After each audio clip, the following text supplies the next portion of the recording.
Hey, crypto enthusiasts! Welcome back to the channel. Today, we're diving into the digital depths of Netflix's latest documentary that's been buzzing across the crypto community. I'm talking about none other than Bitconned.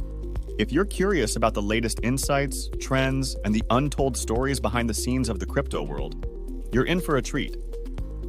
But before we unravel the secrets and share our thoughts, make sure you hit that subscribe button, ring the notification bell, and let's jump right into the review of Netflix's crypto documentary. The new year brings with it a polished documentary which looks at the rise and fall of a cryptocurrency project known as Coin.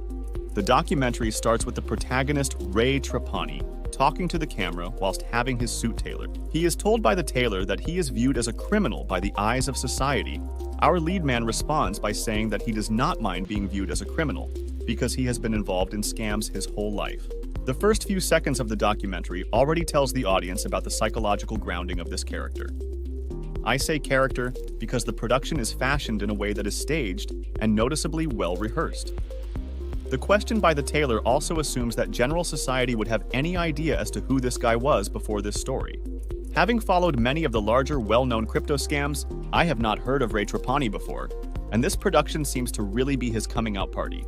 His opening remarks that the world is tough and that one needs to find a way to finesse the system in order to get ahead will no doubt catch a following by those who have found themselves in difficult financial circumstances in recent times. A final attention grab is then done when he takes a sip of whiskey and informs us that he made approximately $32 million on paper. But in the same breath, he acknowledges that a few $100 million were made in reality. Our lead man calls this the modern American dream. Being a self-confessed scammer, it is easy to become skeptical of everything else we are told by him in the rest of the documentary. If you're thinking that this is the sound of someone who is not remorseful, the documentary does not shy away from this shortcoming. We are shown that he and his co-conspirators were covered in a 2018 article by the New York Times titled, "Two founders of $32 million Centra virtual currency project are arrested."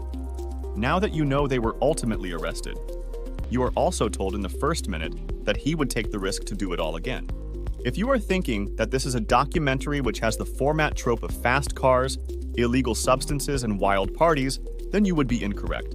The format depicts fast cars, illegal substances, wild parties, and a sprinkle of opportunistic cryptocurrency initial coin offerings.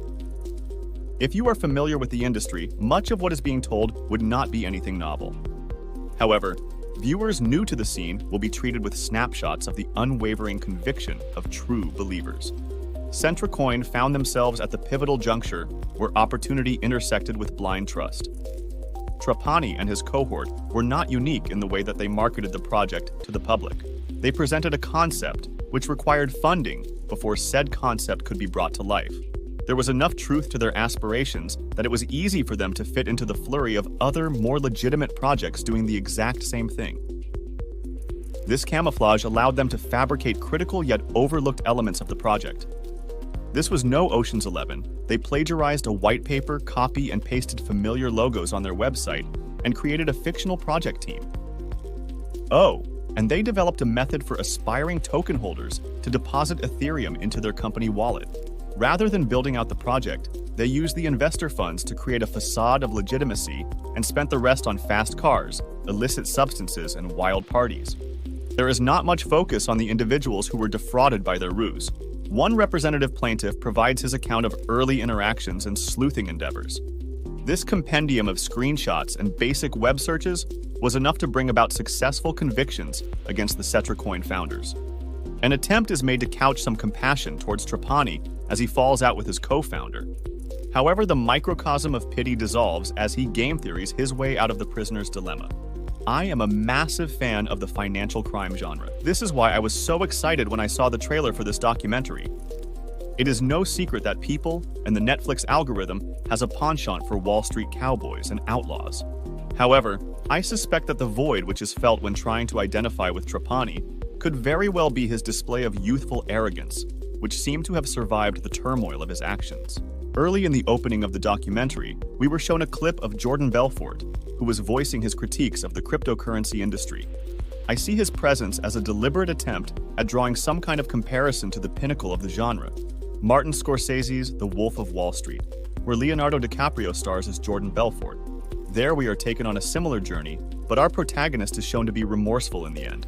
Yes, he takes a stab at a career of self-promotion, but his intentions are to bring about something positive. Perhaps enough time has not passed. We are not confronted with an old, grayed Trapani showing the battered scars of his youth. His opening remarks were foreshadowing a hustler looking for his next gig.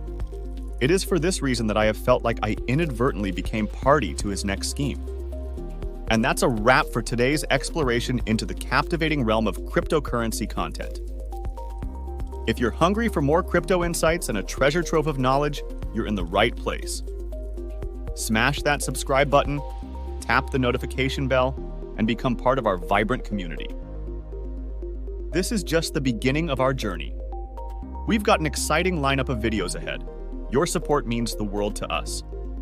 Until our next rendezvous, happy viewing, happy exploring, and I'll catch you in the next video.